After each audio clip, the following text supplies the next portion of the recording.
As always, Ted, kick us off. Who do you have as your winner of the week? I'm going with Major League Baseball. I don't know if you saw this. I What? saw this today. The Speedway Classic. They're going to play a baseball game at Bristol Motor Speedway. Tim McGraw's going to be putting on a concert. I think it's the first sporting event they've had there since 2015, where they had like 160,000 people to watch the Tennessee Virginia Tech game. I remember that. So really cool. It's going to be the Braves. It's going to be the Reds, August 2nd, I believe. And it just, I don't know. It may be one of those things where it's like, what the hell are we doing? You can't even see the guys out on the baseball field. We're so far away. The baseball field doesn't fit. This is ridiculous. But I don't know. The novelty of it seems pretty cool. Is there any is there anything more American than playing a baseball game at a NASCAR track? Yes. Play the baseball game while the race is going on around the track. Yeah, now we're talking the That ultimate entertainment. that would be while Tim McGraw is doing the concert, all at the same time. He's an No, ideas guy, ladies and gentlemen. I've been This is to a why he gets NASCAR paid the big race. bucks right here. Uh, I would say that pretty detrimental to being able to play a baseball game with a NASCAR race going on around as loud as it is. But I don't know. I thought it was a cool idea. Um, we'll see. I guess you never know, but seems awesome. This leads me to a question. Mhm. What venue would you want to see an OU football game played at? Like kind of Any out of the box venue. um, we talked about this previously on the radio show, and like I don't know what the who the matchup would be, but how awesome would it be to play at Lambeau? Like kind of the mecca of Wisconsin at football. Lambeau, Yeah, something like OU that. Wisconsin. I mean, that's like you got to go play at the mecca of football, right? I mean, that is it. That would be awesome. Would something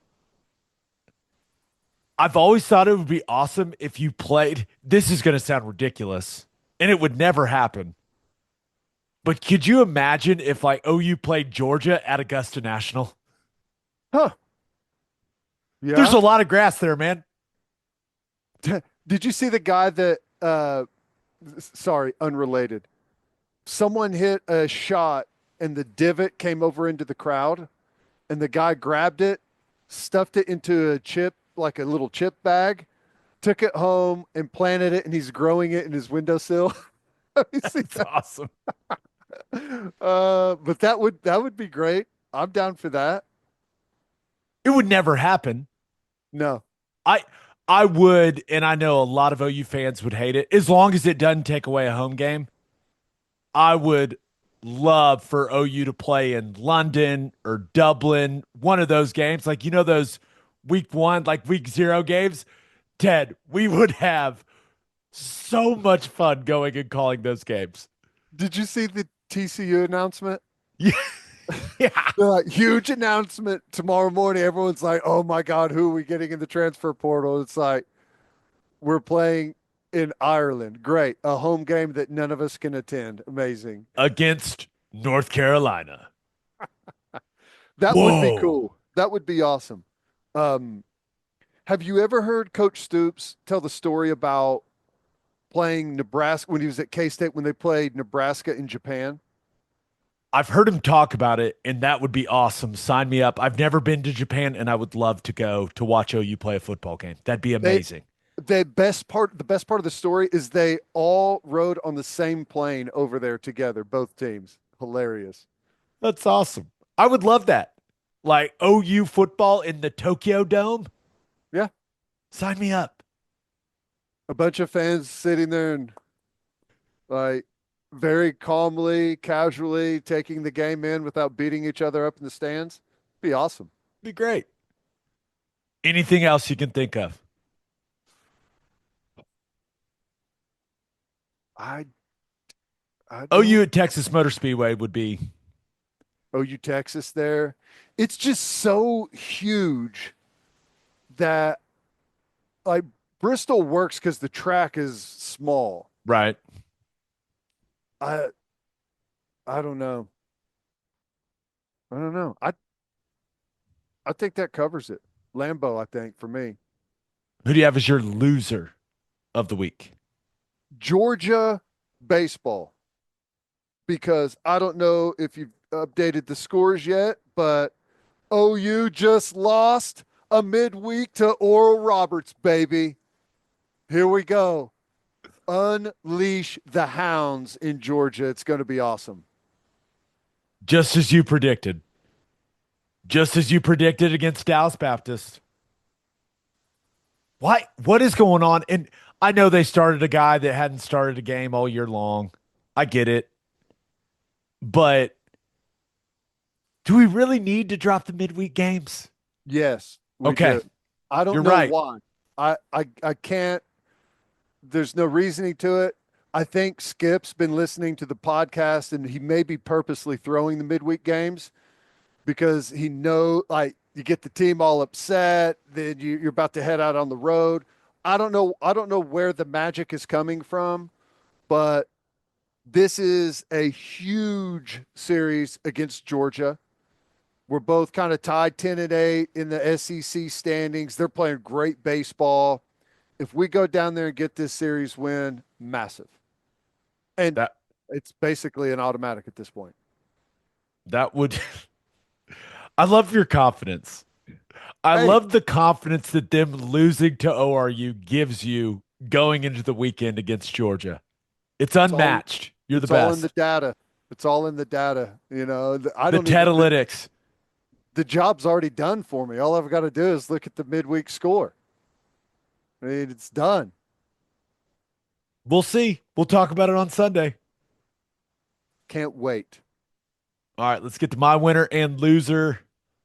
But first, Huel Black Edition ready to drink is a meal in a bottle. One bottle contains 35 grams of protein, 27 vitamins and minerals, and is low in sugar. Go to huel.com/OK Breakdown and use code OK Breakdown for 15% off your first order plus a free gift. Huel is a perfectly balanced meal designed by nutrition experts and takes the guesswork out of healthy eating. Huel has great flavor options with vanilla, chocolate, strawberry, banana, and iced coffee. I love drinking one in between lunch and dinner. Gets me, it helps me push through. But so I'm not eating unhealthy stuff before dinner, Ted. I like it. Love it. I've been all over these things. Strawberry banana is my favorite. They're delicious. I also like the iced coffee flavor in the morning because it's got a little caffeine in it. Get it if that's for breakfast, then there you go. Little breakfast in a bottle. How about that? You cannot beat the convenience of cracking one of these Huels open and getting a meal in. Go order this delicious and nutritious product at huel.com/OK Breakdown and use our code OK Breakdown for 15% off your first order plus a free gift. That's huel.com, OK Breakdown, and use code OK Breakdown. For my winner of the week, thought about going with Kawhi Leonard. Ooh, man, He that was every now and then he looks like he is right back at his prime, doesn't he? he was incredible in game two, and that win over the Nuggets. 15 of 19 from the field, 39 points, one turnover. Turned it over way too much in game one, and he said, I'm not doing it again. One turnover, carried the Clippers to a 105-102 victory. And I've said it before, I'll continue to say it. Hope this series goes 7 games and these teams get nice and worn down, Ted. No doubt. Yeah, the Claw even made an appearance. I don't know. Someone was trying to go up for a basket, and he just stood there and palmed it. Give me that damn basketball. This is awesome. That was crazy to watch. That That's was going a, to be that series is going to be a knockdown drag out. It looks like. it's amazing, dude. I can't wait. I'm legitimately excited to watch every game of that series. Yep. I think it's going to be fantastic. But my winner of the week, Oklahoma City Thunder, baby. Up 2-0. It's weird that a 19-point playoff win feels disappointing because of what happened in game one. It's a weird feeling. It's like, what's wrong with these guys? Hey, Why give aren't it they up to winning me. by 50?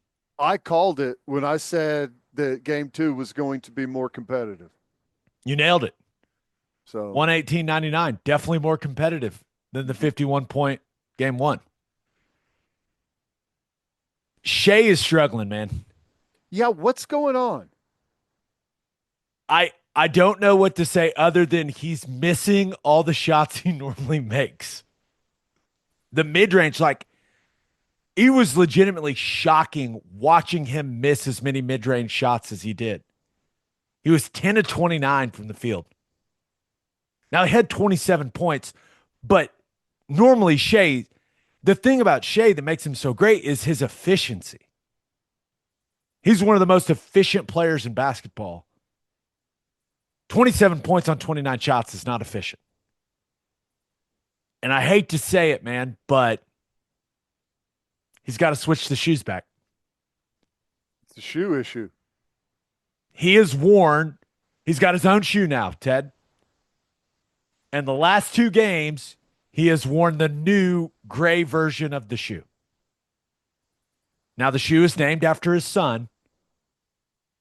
So there's that. But I think he's got to go back to the butter colorway, the butters. Yeah. Just because he hasn't shot it well in the grays, man. I know it's for your kid, but hey, we got a title to go win, Shay. We got to start hitting shots. We got to go back to the butters. Yeah, I don't. I'm hey, whatever shoes he's comfortable in, I'm totally fine with that. Is there anything different about the way they're guarding him, or He's how just the offense is flowing, or is it just off? just missing. Well, I'd Like, rather him be missing and a little bit off in blowout wins. You know, I we took our friends to the game, and I was just like, if he's gonna play, and this is him playing poorly. Remember, the guy's gonna be the MVP of the league. So he is for him. He is playing poor. He has played poorly the last two games, offensively at least. And I'd rather him get it out against Memphis than the Clippers or this be happening against the Clippers or Nuggets next round. right? Just get all your misses out now, Shay. It's all good. I'm not worried about it. I'm confident he'll be just fine. Just a little hiccup here, but we don't want it to creep in and be something that all of a sudden he's thinking about. It's going to be just fine. He's going to go for probably 52 in game three. I thought Chet was awesome. I thought he Agreed. adjusted the physicality. I thought he just had more juice, man. Just looked more comfortable, more confident. I really liked the way he played in game two. I'm in love with Alex Caruso. The dude just comes in and messes everything up for the other team. He's everywhere, man. He is an absolute pest and he just gets the people going. Like he's telling the crowd to come on, like he forced a jump ball and was just like screaming. Just love that guy. Energy, effort. No, I totally agree with you. Um, I I thought Jalen Williams was better. I liked what He I saw from him. in a series that has Shea Gilgis Alexander and John Morant, in my opinion, he has undoubtedly been the best player on the floor through two games. Really good on the defensive end, and then he's just played with a ton of confidence offensively. So I think that's really, really encouraging because one of the big questions coming into the playoffs when you reflect the last year is, hey, can Jalen Williams take it up a level in the playoffs? And he looks like he's taking it up a level, Ted, which is very, very encouraging. Once Shea gets back to being Shea, I mean, they have destroyed the Grizzlies 2 games in a row with Shea not playing well.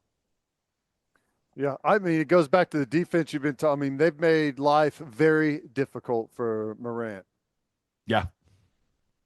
Just got a lot of guys they can throw at him. Mhm. One question.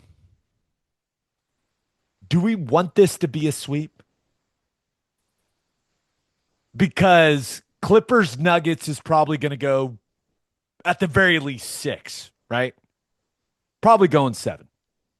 The way those two teams are battling. Do we want them to have that long off? Are you requesting a gentleman's sweep? I don't think so. I think I'd prefer the sweep. I'm just asking. I'm just starting the conversation. Um, I hear what you're saying. Would we rather them just log together as a team one more playoff game, feel everything that comes with it before they got to go play a legit contender, you know? Yeah, I feel like this comes up every year in the playoffs whenever it comes up because it feels like when teams sweep, another series goes 6 or 7. The team that swept looks a little rusty whenever the series first starts, and the other team looks a little more battle hardened. So you may be onto something. It's just a thought. Just a thought. I'm still on team sweep, but a gentleman's sweep would not make me super upset. We'd get another home game at least. That'd be fun. Yeah. So, I I'm okay with it. If, I'm okay if they drop one, but I the most important thing for me is Shea gets his game back. just got to So get the mid-range rhythm back. He'll be if that fine. I'm not means worried about it. he goes and buries him with 2 games over 50 points on the road in Memphis for the sweep, I'm fine with that. Like that's most important that he's playing his best. Our bench is just so much better than their bench. Yeah. It's just it. This series is really making me appreciate the depth of this team because Memphis just has no one coming off the bench. Nope. So, loser of the week. Thought about going with Arkansas football players. This is very interesting. Ooh. Athletic director at Arkansas, Hunter Yurachek, announced the school will be going after NIL buyouts for guys that leave during their current NIL contracts. This comes one day after Nico Iamaleava's brother, Madden, announced he will be leaving Arkansas after 4 months there and going to UCLA. He signed a 1-year deal with Arkansas's collective, Arkansas Edge. And it sounds like Arkansas is going to be coming for some of that money. Very interesting, Ted. It was only a matter of time, man. I think some of this stuff has happened kind of behind closed doors, but Arkansas has has come out and said, we're going to do this and we're going to do it very publicly. There's some well-known business people that donate to Arkansas's collective, right? And probably don't like seeing that go down the way. Do you, And do you let's be think honest, Tyson, do you think Tyson and Walmart have any lawyers available? perhaps they do. And I would also say that if you asked around college football behind closed doors, everybody's probably mad that this type of stuff has happened, but no one's really had the appetite to pursue it because it looks bad, right? That you're chasing down guys for money. The worry is, well, you don't want to go there because they're going to try and come get money back from you if you decide it's not for you and you want to go somewhere else. But I feel like the appetite has grown around recent developments, and perhaps with house settlement stuff being right around the corner, like maybe maybe it wouldn't be able to be used as against you as much. I don't know, but I'm sure that everyone is cheering this from the sidelines. Can you imagine if Madden Iamaleva's NIL earnings at UCLA, he has to send them to Arkansas? After he pays that California tax on them. Of course. California's getting their piece. If there's one thing about that state, they're getting their piece. That's right. Just a very interesting situation to monitor. And I think, hey, Nico left Tennessee. Was an agreement signed there before he left to UCLA for this season? It it seems like because everyone talks about what he was slated to make. So it seems like that was a multi-year agreement in place. Does Tennessee look at that and go, this is interesting? Maybe we should pursue some of that. I don't know, but I think I know this. Like, if that actually goes down and Arkansas is successful, like that will be the single like biggest deterrent that we've seen since the transfer portal window stuff has started to keep guys from leaving because they're like, I already got like three paychecks and who knows how they've allocated that money since they got it. But that changes things pretty quickly. there there is I've seen some of these deals. There is what I would call some buyout language in them. And it is only a matter of time. And maybe it happens with this Arkansas situation, but I think a lot of these athletic programs, a lot of these athletic departments, these ADs, these administrators, I think they've had enough. I think they're going to start suing kids. Yep. I do. And I understand it. I mean, I think that Breach of everyone is, contract. I mean, it happens in the real world all the time. yeah. And here's the other part. Like, even if, let's say that Arkansas goes through with this and Madden, Iamaleava wins the case, he still has to pay his attorneys and get representation and go through that whole mess. I If I'm anywhere around that and I'm in college football, I'm saying, man, I ain't going through that mess. I guess I'll just park my butt right here and play the rest of my contract out. My brother works at, I believe, what is the most financially secure law firm in the world. I know what his hourly rate is. I Yeah, do not want that. I do no, not want to have to pay that no, ever. it ain't cheap.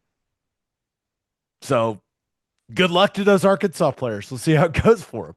Yeah, because we all know that the old the Walmart and Tyson attorneys are on, uh, you know, they're already set up. It don't matter to them. They'll play the long game on you. Oh, they oh you want to string this out? Go ahead, rack up those legal fees. We got all day, buddy. Here's the semi truck with all the documents that you need to go through are arriving at your office today. Oh boy. That it is going to be really interesting to see how that shakes out though. Yeah, and There that's are gonna be it. some college football players are starting to see some things that are becoming serious deterrents. The way that everyone essentially reacted to the Nico situation and how that went down, I think that's made a lot of guys go, do I really want to do that? The whole situation. And then now this, it's like, hey, they may come after my money if I leave. Schools are starting to stand up for themselves a little bit. Yep, it's Interesting.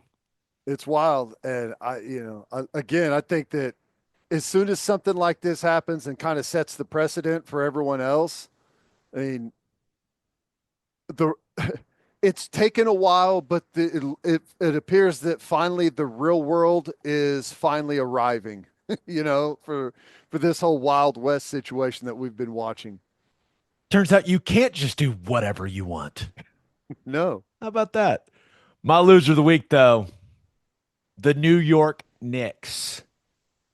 Because, Ted, the Detroit Pistons win game two at Hmm. Madison Square Garden, beat the Knicks 194. It is the Detroit Pistons' first playoff win since May 26th of 2008. What was it? 15 straight losses? Is that what it was? They had lost 15 straight playoff games until now. The streak is over because the New York Knicks got beat in Madison Square Garden by the Pistons. You never want to be the team where the streak ends. That's not No. a good feeling. No. You do not want to be the team where the streak ends. The end of that game was wild. Uh, I thought I thought Thibodeau was going to be having a heart attack on the sideline after some of those exchanges, and he looked admittedly fairly calm and collective over there. Cade Cunningham was awesome. We talked about it last episode. Like he needed to be better for them. No one from the Knicks could stay in front of him.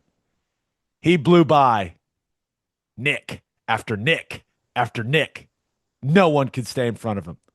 Finishing all kinds of different ways in the paint. Like no one could keep him out of the paint. No one could keep him away from the rim.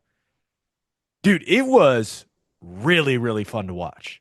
Yeah. He was just flying in transition, man. It was one of those games where you go, is Cade Cunningham gonna be a Hall of Famer?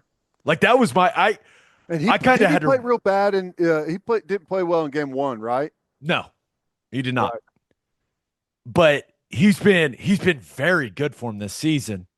He's had a breakout year, and what 33 and 12 in this game. He was the best player on the floor, man. He was fantastic and Schroeder looked good too. He had some big minutes. massive three there with the what about a minute to go, biggest Mhm. shot of the game. And Knicks they got a couple good looks at the end of the game, just didn't fall. But I thought it was really impressive that Detroit. Remember they had like an 8 point lead going into the fourth quarter of game one, and they got steamrolled in the fourth. I think it was the exact same thing. I think they had an 8 point lead going into the fourth quarter of this game, and they finished the job. And other than like it feels like through the two games, like Detroit has undoubtedly been the better team in the series, Yeah. which is interesting because both of those games were at MSG. So we'll see what it looks like in Detroit, but I've been pretty impressed. Other than one really bad fourth quarter in game one, like the Pistons they've been really solid and they've been really fun to watch. Yeah. Yeah. It's I don't know. Watching Cunningham is I mean, that's interesting. The Knicks are, I really enjoy watching Brunson. He's fun. I like the way he competes. Um, so I don't know. I Looks like it's going to be a good series though. That's sign me up for all the good series. That's what I want to see. I need your thought on something. Yeah.